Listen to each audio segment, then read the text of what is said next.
The State of Crypto is presented by Tron, connecting the world to the power of cryptocurrency. Hey everyone, it's time to check in with CoinDesk Global Policy and Regulation Managing Editor Nick Day, who's also the editor of CoinDesk's must-read State of Crypto newsletter. Good morning, Nick. Good morning. Well, looks like the Senate is busy typing away letters. In this case, they're writing an open letter to SoFi.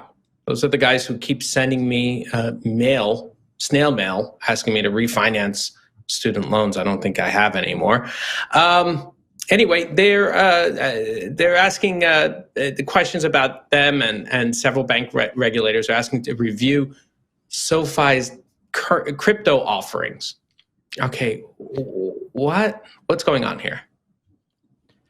Yeah, so this was members of the Senate Banking Committee yesterday, including Chairman Sherrod Brown, as well as Senators Jack Reed, Chris and Holland.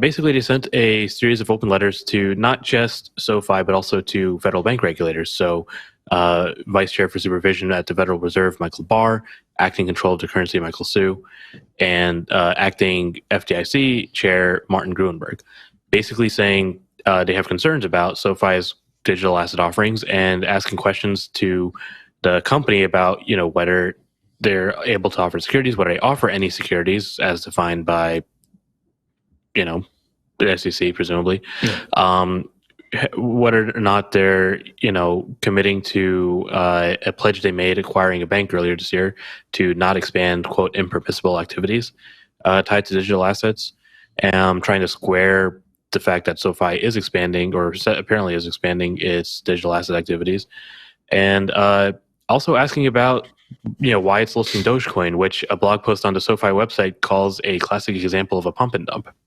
For the bank regulators, they're just asking the regulators to ensure that SoFi is acting within existing legal authorities. So, what's SoFi's response here? I mean, are they just they seem to be fine with this, or no? I don't think they are. Well, in a brief statement, they said that they're taking a look, and they believe that they're acting within existing authorities. They don't believe they're doing anything legally. Their response also interestingly pointed out that they have no exposure to FTX, the FTT token, or to our sister company Genesis, which is I think arguably a big reason why we're seeing these letters being sent out. The FTX implosions really caught a lot of lawmakers' eyes in not very good ways.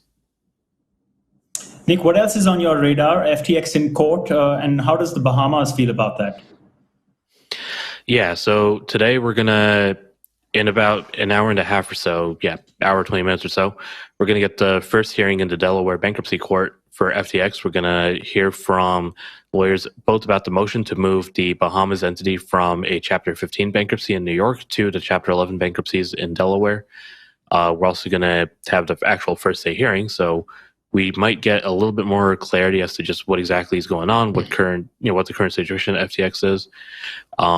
Other hearings coming up. We're starting to see lawmakers announce hearings into FTX and the implosion. So we're going to have hearings from the Senate Agriculture Committee, the House Financial Services Committee. Presumably, I have to imagine we're going to have other committees announce these kinds of hearings as well in the near future. Hopefully this means we'll get a little bit more clarity. The Bahamas seems to be doing its own thing. The jurisdictional fight is going to be interesting.